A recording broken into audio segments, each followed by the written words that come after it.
नमस्कार, आपका स्वागत है पंढरपुर यात्रा डे 2। सुबह उठ के फ्रेश होके तिलक लगा के हम तैयार होके सब निकल गए कहाँ चंद्रभागा नदी के पास, जहाँ पे हम आज सुबह बैठ के भागवतम कथा सुनने वाले हैं।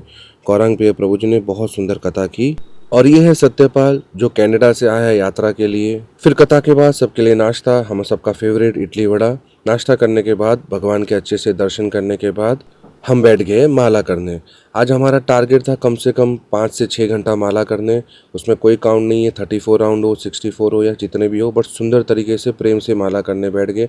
कभी ग्रुप में माला की, कभी बैठ के भगवान के सामने माला की, कभी चंद्रभागा नदी के पास बैठ के माला की और कभी पेड़ के नीचे माला की। बट माला कंटिन्यूसली 5 घंटा करते रहे और बहुत अच्छा लगता है इन युवाओं को देख के। कोई पढ़ाई कर रहा है, कोई बिजनेस कर रहा है, अपनी जिम्मेदारियों के साथ वो भक्ति भी कर रहे हैं और समाज के लिए कुछ अच्छा योगदान करने की कोशिश कर रहे हैं। फिर लंच प्रसाद लेने के बाद दोस्तों से बातें करते करते हम पहुंच गए पंढरपुर गुरुकुल में।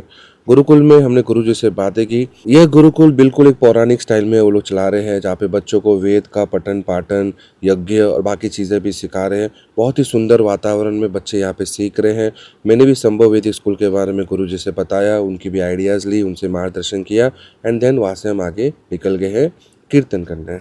नंदी महाराज को हाथ जोड़ के चले गए मंदिर में, जहाँ पे हमने खूब खूब खूब सुंदर कीर्तन किया। तो पंढरपुर में और भी बहुत सारे स्पॉट्स है, तो रिक्शा लेके सब चले गए वहाँ पे। एंड अभी हम जा रहे हैं संध्यावाड़ी टेम्पल।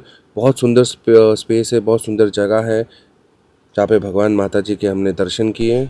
बचपन की कुछ यादें ताज़ा की, जब भी गांव में हम बचपन में ऐसे ही झूले में झूला करते थे। यह है वो ग्रुप जो MVS बॉयज़ यात्रा में आए, लगभग 100 के आसपास। फिर हमने बैठ के सब ने मिल के एक सेल्फी खींची, जो हमारे लिए यादगार पल था, जो आगे जाके भी हम मुड़ के देखेंगे कि ये पंढरपुर यात्रा कितनी सुंदर थी। फिर इतने सुंदर स्थान पे कुछ बच्चों ने सफाई की अच्छे से और वहाँ पे ही हम बैठ गए कथा करने के लिए। कथा लेट नाइट लगभग 9:30-10 बजे तक चली। डिनर प्रसादम लिया, देन फिर थक के सो गए। चलिए कल मिलते हैं। लो अंश कहाँ जा रही है रिक्शा? क्या बता घाट के ऊपर